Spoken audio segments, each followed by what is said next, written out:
नमस्कार साथियों, आप सभी का study with Shri Kunj Bihari channel में हार्दिक स्वागत है। स्टडी विद श्री कुंज बिहारी यानी SKB ग्रुप। आज हम अपनी कक्षा 3 प्रारंभ करते हैं। अर्थ अलंकार, शब्द अलंकार हम पढ़ चुके हैं और आज हम अर्थ अलंकार की तरफ आगे बढ़ते हैं। तो चलिए क्लास शुरू करते हैं। देखिए, अर्थ अलंकार। अर्थ अलंकार हमारे पास क्या करते हैं? अर्थ से काव्य में सौंदर्य उत्पन्न करते हैं। अर्थ से काव्य में सौंदर्य, अर्थ से काव्य में सौंदर्य प्रदान करते हैं। ठीक है, वहाँ होता है अर्थ अलंकार। ठीक है, अब अर्थ अलंकार में हम लोग पहले ही पढ़ चुके हैं कि 22 अलंकार हैं जो हमें पढ़ने हैं। इसके अलावा और भी हैं, लेकिन परीक्षा के अगर हम दृष्टि से देखेंगे तो हमें जो पढ़ने हैं वो 22 पढ़ने हैं। ठीक है, अब देखो, अब हमारे पास आता है उपमा अलंकार। उपमा का अर्थ ही होता है तुलना करना। ठीक है, तुलना करना। अब हमें तुलना तो करनी है, लेकिन तुलना करनी किसके बीच में है? देखो, दो अलग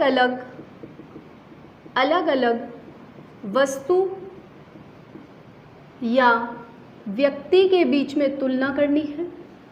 व्यक्ति के बीच में तुलना करके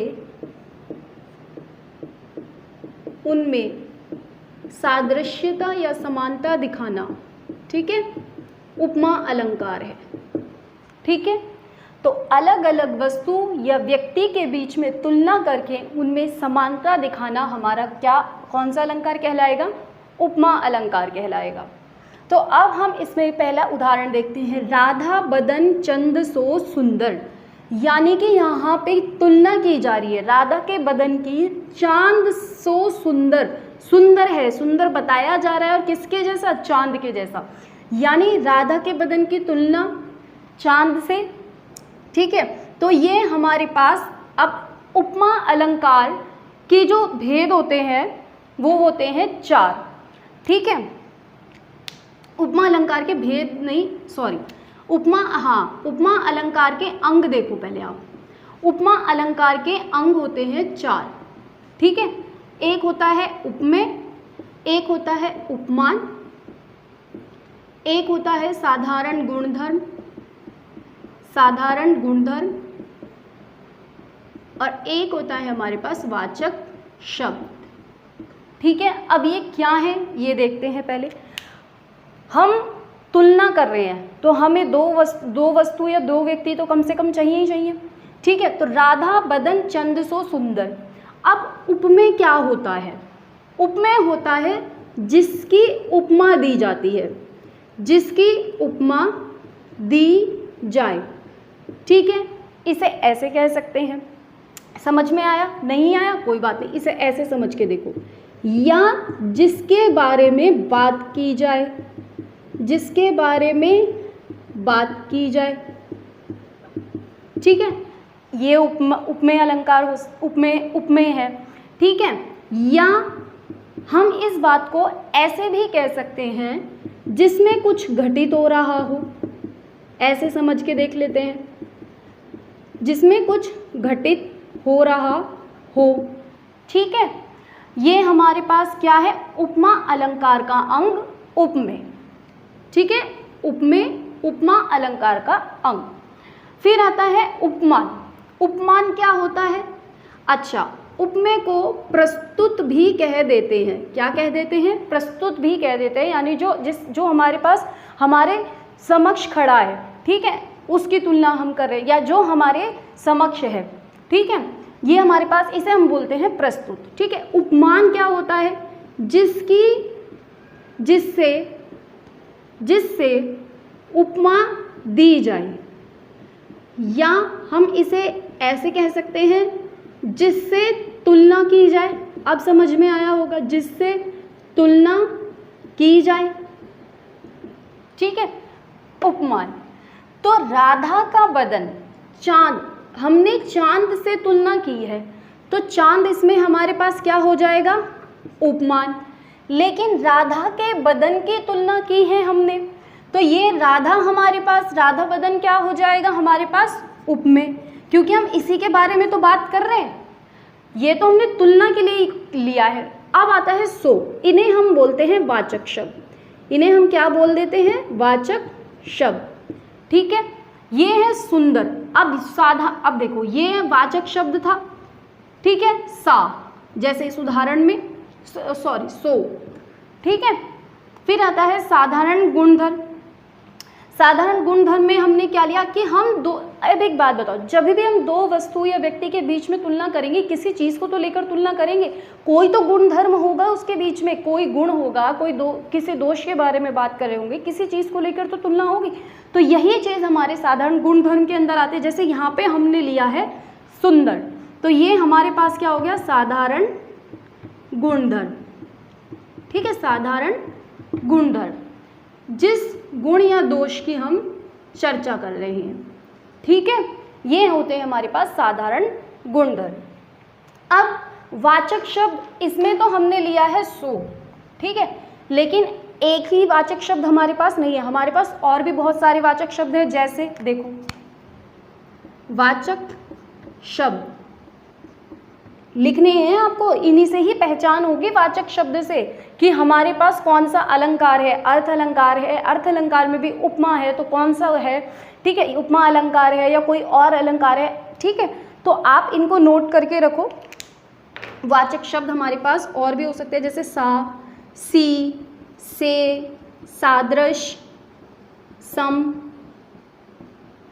तुल्य, जिमी इत्यादि। ठीक है, ये हमारे वाचक शब्द हैं जहाँ से हम पता लगाते हैं। ठीक है, अब हम इसके और उदाहरण देखते हैं। जैसे सरिस भी आप इसमें लिख लेना, ठीक है, और भी हैं। अब देखो, कल्पना सी अतिशय कोमल, कल्पना से भी ज़्यादा कोमल, कल्पना सी अतिशय कोमल।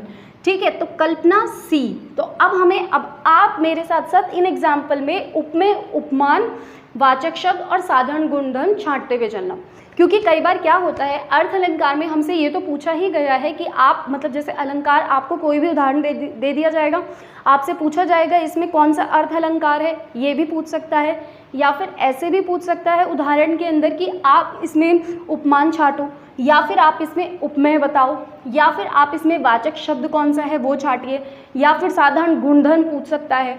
तो आप मेरे साथ साथ इसको करके देखो। कल्पना सी अतिशय कोमल, अब कोमल है ये तो हमें पता चल गया साधारण गुणधर्म है। ठीक है, साधारण गुणधर्म है, ठीक है, साधारण गुणधर्म हो गया। सी हमारे पास वाचक शब्द हो गया। ठीक है, यहाँ से ये देखते हैं हमें पता चल गया उपमा अलंकार। लेकिन कल्पना सी अतिशय कोमल है, तुलना हमने किससे करी है? ये हमारे पास क्या हो गया? उपमान। क्यों? क्योंकि हमने कल्पना सी बोला, कल्पना से तुलना कर रहे हैं। ठीक है, दूसरा देखो, नील गगन सा शांत हृदय था रो रहा। ठीक है, नील गगन सा शांत हृदय था रो रहा। अब देखो, सा हमारे पास इसमें क्या हो जाएगा? वाचक शब्द। शांत, जिस गुण के बारे में हम बात कर रहे हैं, साधारण गुणधर्म। गगन, नील गगन, हृदय। अब ध्यान से देखो, नील गगन, अब इसमें से उपमेय, अब मैं इसे उपमेय बोलूं या इसे उपमेय बोलूं, इसे उपमान बोलूं या इसे उपमान बोलूं? ध्यान से देखो, हमने क्या बात लिखी है? जिसकी उपमा दी जाए या जिसके बारे में बात की जाए या जिसमें कुछ घटित हो रहा हो। अब जिसकी उपमा दी जाए, अब नील गगन सा शांत हृदय था रो रहा, हृदय। ठीक है, तो ये हमारे पास क्या हो जाएगा? उपमेय। ये हमारे पास क्या हो जाएगा? उपमेय। नील गगन से तो हम तुलना कर रहे हैं, वो जो हृदय रो रहा है वो किसके जैसा दिख रहा है? शांत जो नील गगन से शांत हृदय रो रहा है वो कैसा किससे तुलना कर रहे हैं? नील गगन से। ठीक है, तो ये हमारे पास उपमान। ठीक है, उपमान। और ये हमारे पास प्रस्तुत, क्योंकि हमने क्या बोला था? उपमेय हमारे पास क्या होता है? प्रस्तुत होता है। और नील गगन ये क्या हो गया हमारे पास? अप्रस्तुत। ठीक है। फिर पीपर, नेक्स्ट उदाहरण देखो, पीपर पात सरिस मन डोला। अब पीपर माने पीपल का पत्ता, पीपर माने पीपल, पात माने पत्ता, सरिस वाचक शब्द, मन, इसमें से आप उपमेय और उपमान अभी आप बताओ, और डोला, मन डोलता है। तो ये हमारे पास साधारण गुणधर्म। जहाँ पर बच्चे सबसे ज़्यादा कंफ्यूज होते हैं वो उपमेय और उपमान छांटने में ही होते हैं, तो ये हमें बहुत ध्यान से देखना है, ठीक है।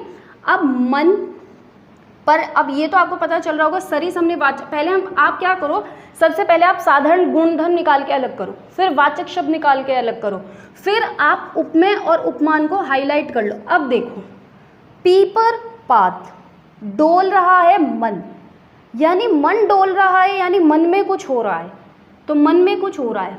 और वैसे भी पीपर पात, तुलना हम किससे कर रहे हैं, पीपल के पत्ते से कर रहे हैं, यानी कि पीपर पात हमारे पास क्या हो गया, उपमान, और ये मन हमारे पास क्या हो गया, उपमेय, ठीक है। फिर चौथा उदाहरण देखते हैं, कोटि कुलिस समवचन तुम्हारा। अब ये देखो, कोटि यानी कि करोड़ों, कुलिस यानी वज्र, सम यानी समान, वचन तुम्हारा। अब ये जो प्रसंग था आपको याद होगा, जब राम जी ने धनुष तोड़ दिया था और परशुराम जी आए थे, तो लक्ष्मण जी और उनके बीच में थोड़ा सा जो विवाद हुआ था कि धनुष किसने तोड़ा, इस चीज़ को लेकर थोड़ी सी गर्मा गर्मी हो गई थी, ठीक है। तो इसमें क्या था, कोटि कुलिस सम वचन तुम्हारा, तो वो क्या कहते हैं, आपको तो ये जो आपने धारण किया हुआ है कुल्हाड़ी और ये, तो आपको तो ये धारण करने की ज़रूरत ही नहीं है, क्योंकि आपके जो वचन है वो भी क्या है, करोड़ों वज्रों के समान है। अब देखो, कोटि कुलिस, पहले मैंने आपको सबसे पहले क्या बोला, सम, ये तो वाचक शब्द है, निकाल दो, ठीक है। कोटि कुलिस सम वचन तुम्हारा, कोटि कुलिस सम वचन तुम्हारा। अब इसमें कोटि कुलिस, अब मुझे इसमें साधारण गुणधर्म तो दिखाई नहीं दे रहा, हम किस गुण की तुलना कर रहे हैं, सिर्फ वचन के बारे में बोला गया है, और कोटि कुलिस करोड़ों वज्रों के समान बताया गया है वचन को, तो ये हमारे पास क्या हो गया, उपमेय, और ये हमारे पास क्या हो गया, उपमान, ठीक है। अब पहले आप इसको नोट करो, फिर इसी एग्जाम्पल में मुझे आपको उपमा अलंकार के भेद आगे बताने हैं, जो दो हैं, पूर्ण उपमा, पूर्ण उपमा और लुप्त उपमा, ठीक है। पहले आप एक बार इसको नोट करो, फिर इन्हीं एग्जाम्पल के थ्रू हम देखेंगे पूर्ण उपमा कौन सा है या लुप्त उपमा अलंकार कौन सा है हमारे पास, ठीक है। तो देखिए, अब हम उपमा अलंकार पढ़ चुके हैं, ठीक है, उपमा अलंकार में अर्थ पढ़ चुके हैं। उपमा अलंकार के अंदर हम साधारण गुणधर्म छांटना, वाचक शब्दों को छांटना, उपमेय को छांटना, उपमान को छांटना, ये चारों चीज़ें हमने सीख ली। अब इसके बाद अगर हमसे उपमा अलंकार में ये पूछा जाता है कि उपमा में भी पूर्ण उपमा है या लुप्त उपमा है, तो हमें कैसे बताना है। देखो, उपमा अलंकार के, एक सेकेंड, उपमा अलंकार के दो भेद होते हैं, ठीक है। एक आता है पूर्ण उपमा, इन्हें नोट करो कॉपी में, एक आता है लुप्त उपमा, ठीक है। अब पूर्ण उपमा क्या होता है और लुप्त उपमा क्या होता है, तो देखो, जहाँ पर उपमेय, उपमान, वाचक शब्द और साधारण गुणधर्म ये चारों मौजूद होते हैं, वहाँ हमारे पास पूर्ण उपमा अलंकार होता है।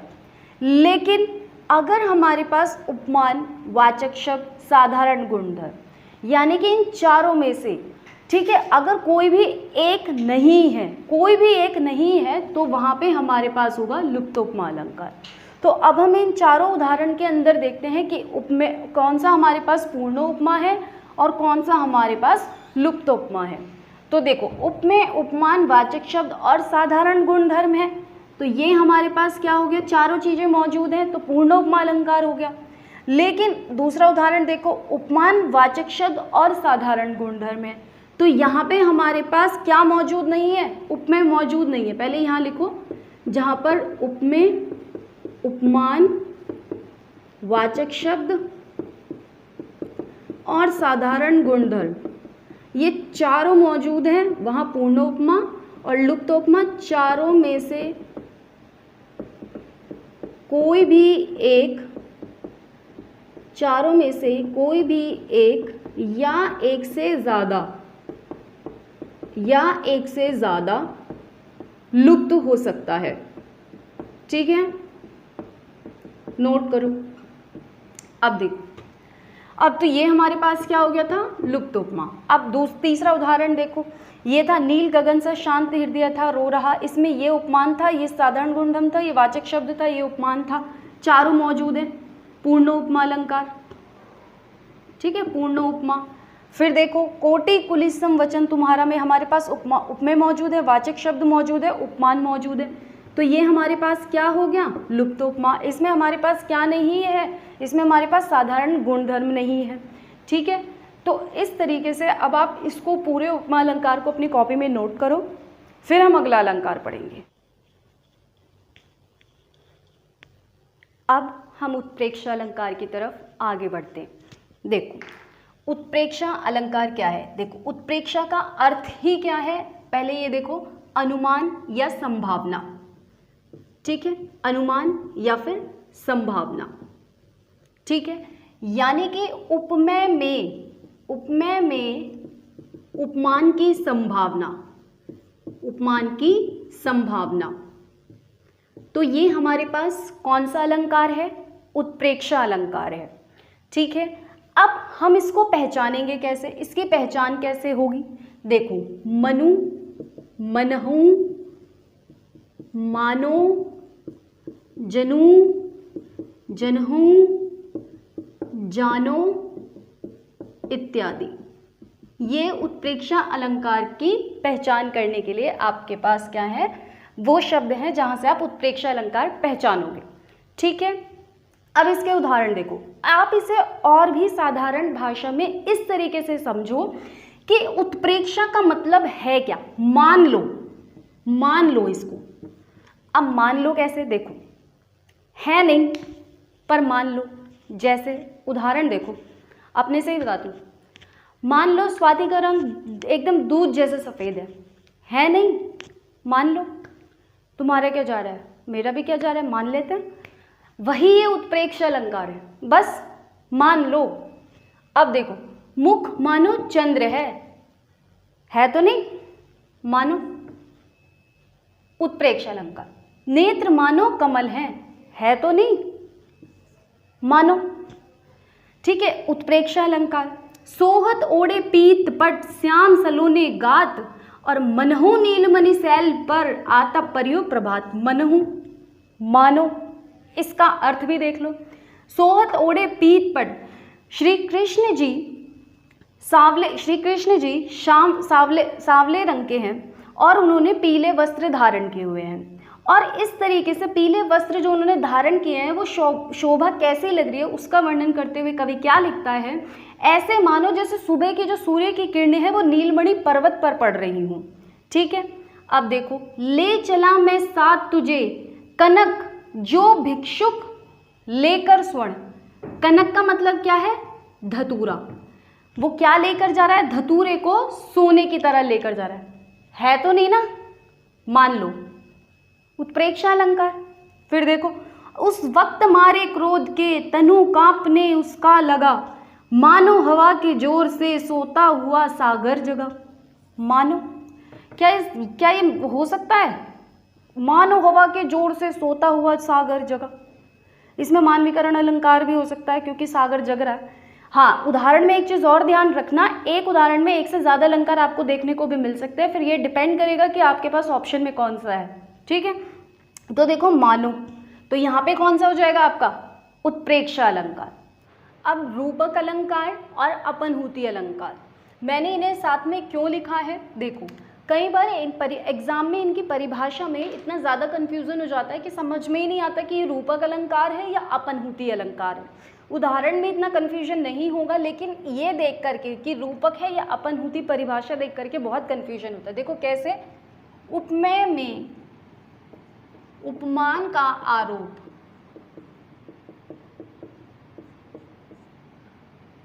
उपमेय में उपमान का आरोप, और ये भी यही है, उपमेय में उपमान का आरोप।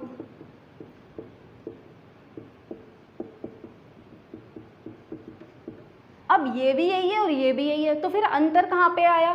अंतर यहाँ पे आया, रूपक हमारा निषेध रहित है और अपनहूति अलंकार हमारा निषेध सहित है। बच्चों को इन शब्दों में भी कंफ्यूजन हो जाता है कई बार, निषेध रहित और निषेध सहित का क्या अर्थ होता है। तो देखो, निषेध रहित हमारे पास क्या है? जहाँ पर नहीं और मत जैसे शब्दों का प्रयोग यहाँ पर नहीं होता है।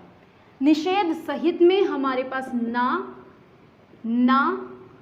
नहीं और मत जैसे शब्दों का प्रयोग होगा। अब याद भी हमें कैसे रखना है? जो अपनहूति अलंकार है, अपनहूति अलंकार यहाँ पे देखो ना है, तो ये हमारे पास, जिसमें हमें ना अभी देखने को मिलेगा। अब देखो, मुख चंद्र है, मुख को चंद्र बता दिया, मुख चंद्र है, उपमेय में उपमान का आरोप। चंद्र उपमान था, ये क्या था? उपमान, और ये क्या था? उपमेय। ठीक है, तो उपमेय में उपमान का आरोप, रूपक अलंकार। आए महंत बसंत, बसंत यानी बसंत ऋतु, और महंत यानी कि संत, तो संत बसंत, और ये हमारे पास क्या है? उपमेय, और ये हमारे पास क्या है? उपमान। यानी बसंत ऋतु कैसे आ रही है? संत बन के आ रही है। अंबर पनघट में डुबो रही ताराघट उषा नगरी। अब सूर्योदय के समय को कवि यहाँ पे इस तरीके से दिखा रहा है कि जैसे एक उषा नामक स्त्री, नागरी का मतलब होता है नगर में रहने वाली स्त्री, नगर में रहने वाली स्त्री कि सूर्य की किरणें इस तरीके से प्रतीत हो रही है। मान लो जैसे कोई उषा नामक स्त्री आकाश रूपी पनघट में तारा घट, अपने जो तारे रूपी घड़े को डुबो रही हो, तो यहाँ पे उषा, तारा और अंबर, ये यहाँ पे लिख देती हूँ मैं आपके लिए। देखो, अंबर, उषा, अंबर, उषा और तारा, ठीक है। और फिर हमारे पास पनघट, अंबर, तारा और उषा, और पनघट, घट, घट यानी घड़ा, और नागरी यानी कि उपमान। ये हमारे उपमान हैं और ये हमारे उपमेय हैं, ठीक है। तो अंबर में पनघट का आरोप, तारे में घट का आरोप और उषा में नागरी का आरोप, ठीक है। तो अब हम देखते हैं नेक्स्ट उदाहरण, चरण कमल बंदो हरिराई। चरण कमल बंदो हरिराई यानी कि सूरदास जी क्या कह रहे हैं? अपने श्री, यहाँ पे श्री हरिराई यानी वो श्री कृष्ण को कह रहे हैं कि उनके जो चरण है वो कमल के समान है, यानी कि चरण कमल, लेकिन चरण को बता दिया कमल। तो ये हमारा उपमेय है। उपमेय में उपमान का आरोप, रूपक अलंकार। मैया मैं तो चंद्र खिलौना ले हो। अब वो क्या कर रहे हैं? चांद का ही खिलौना चाहिए उनको, राम जी को, ठीक है। मैया मैं तो चंद्र खिलौना ले हो, तो चांद हमारे पास और खिलौना, तो उपमेय में उपमान का आरोप, सॉरी एक सेकेंड, सॉरी, ये हमारे पास उपमान और ये हमारे पास हो गया उपमेय। तो उपमेय में उपमान का आरोप। अब देखो, पायो जी मैंने राम रतन धन पायो, राम को ही रतन धन बता दिया, तो ये राम हमारे उपमेय और रतन धन यानी कि उपमान। तो उपमेय में उपमान का आरोप यानी कि रूपक अलंकार। अब देखो, चौथा हमारा अपनहूति अलंकार। अब हम इसमें क्या होगा? उपमेय में भी उपमान का ही आरोप होगा, लेकिन निषेध सहित। जैसे यह मुख नहीं चंद्र है, नहीं पलाश के पुहुप ये हैं जलते अंगार। पुहुप का मतलब ध्यान रखना पुष्प होता है, पर्यायवाची शब्दों में भी अब हम पढ़ेंगे। पलाश का मतलब होता है जो पलाश के फूल होते हैं वो लाल रंग के होते हैं, ठीक है, लाल रंग के फूल हैं ये पलाश का मतलब, ठीक है। तो नहीं पलाश के पुहुप ये हैं जलते अंगार, लेकिन वो इस तरीके से प्रतीत हो रहे हैं मानो जलते हुए अंगार। रस्सी नहीं है सर पर। फिर देखो, ये ना न्यायाधीश है, ये न्यायाधीश नहीं है, ये तो धृतराष्ट्र है। फिर देखो, बंधु ना हो, ये बंधु नहीं है, मोर ये है काल। ये मेरे अब सुग्रीव और बाली का जब युद्ध हो रहा था तो उस समय जो सुग्रीव है वो बाली से, वो श्री रघुवीर जी से क्या कहता है कि ये मेरा भाई नहीं है, ये तो मेरा काल है, यह चेहरा नहीं गुलाब का ताज़ा फूल है। अच्छा, अब ये हमारा रूपक अलंकार और अपनहूति अलंकार हो गया। इससे पहले अभी हमने उत्प्रेक्षा पढ़ा था, वहाँ पे आप एक परिभाषा और ऐड करो, उपमेय में उपमान की संभावना। ऐसे ही परीक्षा में पूछी गई है, इसे ऐसे ही लिखो कॉपी में, उपमेय में उपमान की संभावना, उत्प्रेक्षा अलंकार। ठीक है, तो उपमेय में हमारे पास उपमान की संभावना, जैसे हमने अभी कहा था, मुख मानो चंद्र है, मुख मानो चंद्र है, तो मुख तो हमारे पास क्या था, उपमेय, और चंद्र हमारे पास क्या था, उपमान। तो उपमेय में उपमान की संभावना दिखाई गई थी, उपमेय में उपमान की संभावना, था तो नहीं, माना था। तो अब आप इसको नोट करो। अब प्रतीप अलंकार और उपमेय उपमा अलंकार की तरफ बढ़ते हैं। प्रतीप अलंकार मतलब उपमा का उल्टा, उपमा का उल्टा अलंकार, यानी कि प्रतीप अलंकार। ठीक है, अब इसको हम और कैसे याद रखना है, इसमें उपमान को उपमेय बना दिया जाता है। अभी देखेंगे कैसे उपमान को उपमेय बताना, या फिर उपमेय को उपमेय की तुलना में उपमेय की तुलना में उपमान को व्यर्थ बताना। ठीक है, या हीन दिखाना। हमारे पास क्या हो गया, प्रतीप अलंकार। देखो कैसे, पहले हम क्या पढ़ रहे थे, चांद सा मुख, हमने उपमा अलंकार में ये पढ़ा था, चांद सा मुख, ये हमारा उपमेय था, ये हमारा उपमान था। लेकिन अभी हमने क्या बोला, प्रतीप अलंकार उपमा का उल्टा अलंकार है, यानी अब हम कहेंगे मुख सा चांद, यानी हमने चांद से भी ज़्यादा सुंदर क्या बताया है, मुख को बताया है। ठीक है, तो ये हमारे पास क्या हो गया, प्रतीप अलंकार। ये था उपमा और ये क्या हो गया, प्रतीप अलंकार। अब देखो इसके और उदाहरण, द्रग आगे मृग कछु न ये, मतलब जो इन नेत्रों के आगे जो मृग है उसके भी नैन कुछ नहीं है। तो यानी कि यहाँ पे मृग, यानी यहाँ से तुलना की जाती है, लेकिन उपमान को उपमेय बना दिया गया है, इसे उपमेय बना दिया और ये हो गया। ठीक है, हाँ, तो उपमान को उपमेय बनाना, प्रतीप का उल्टा हो गया। ठीक है, और मुख आलोकित जग करे, कहो चंद के ही काम। अब अगर मुख से जग आलोकित हो रहा है तो बताओ चांद की क्या ज़रूरत है। तो यहाँ पे मुख और चंद को ध्यान से देखो, चांद को। ठीक है, तो यहाँ पे चांद का क्या काम, तो ये हमारा उपमान था, इसको क्या बना दिया हमने, अब की बार उपमेय बता दिया।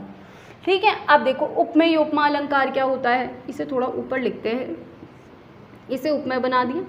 अब देखो उपमेय उपमा अलंकार में क्या होता है, ये इसमें हमारे पास प्रतीप अलंकार और उपमा अलंकार दोनों से मिलकर बनता है। अब उपमा भी पहले आ सकता है और प्रतीप बाद में आ सकता है, या प्रतीप बाद में आ सकता है और उपमा पहले आ सकता है। अब देखो इसका उदाहरण, सूरत निहारी देखी नीके ऐसी प्यारी जूके, कमल से नैन अरु नैन से कमल है। अभी से हमारा वाचक शब्द, कमल से नैन, कमल जैसे हैं नैन, तो यहाँ पे हमारे पास क्या हो गया, उपमा अलंकार। अरु नैन से कमल है, अब कमल से नैन है या नैन से कमल है, यानी हमने कमल को क्या बना दिया, अब उपमेय बना दिया, उपमान को उपमेय बना दिया। तो ये हमारे पास क्या हो गया, प्रतीप अलंकार। ठीक है, प्रतीप अलंकार। अब आप इनको नोट करो, फिर नेक्स्ट अलंकारों की तरफ आगे बढ़ते हैं।